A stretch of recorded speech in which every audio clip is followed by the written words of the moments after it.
Bhairava cinema చూసినామన్నా. ఇది ఒక cinema, ఇది ఒకటి మంచి బ్లాక్ బస్టర్ అని చెప్పొచ్చు. ఇది ఒక చరిత్రలో నిలిచిపోతుంది భైరవ సినిమా.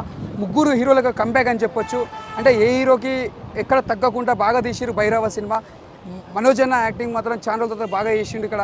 అంటే ఇక సినిమాలో మెసేజ్ ఏంటంటే మనుషులు కూడా పైసలకు కూడా మనిషి దూరం అయిపోతారు, అలాంటి కాకూడదు, జాగ్రత్త పడాలని సినిమా తీసిరు. అంటే మనుషులు ఇవాళ పైసలు ఉంటేనే ఫ్రెండ్షిప్, పైసలు లేకపోతే ఫ్రెండ్షిప్ కాదు. ఎన్ని పైసలు చూపించిన ఆశతోడు కూడా అన్నదమ్ములను కానీ దోస్తులను కానీ చుట్టాలను కానీ అవి దుష్మన్ చేసే పైసలని, అలాంటి మెసేజ్ డైరెక్టర్ తీసి నాకు మాత్రం పాయింట్ బాగా నచ్చింది. అంటే చాలామంది కొంతమందికి ఏంటంటే నచ్చది, అది 100% నచ్చాలి. అంటే మంచి ప్రాణం కంటే పైసల కంటే మంచి ప్రాణం ఇంపార్టెంట్, ప్రేమ ఇంపార్టెంట్, నమ్మకం ఇంపార్టెంట్. అవి ఉంటే లైఫ్లో ఎప్పుడు బాగుంటారు. కానీ ఇది ఒక సినిమాలాగా తీసుకోవాలి.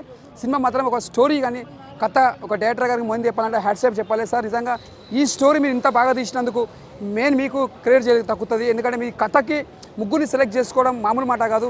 ఆ కథకు తగ్గట్టు వాళ్ళు యాక్టింగ్ చేసి 100కి 100 మార్కులు తెచ్చేటట్టు మీకు పేర్లు నిలబెట్టారు డైరెక్టర్ గారికి. తర్వాత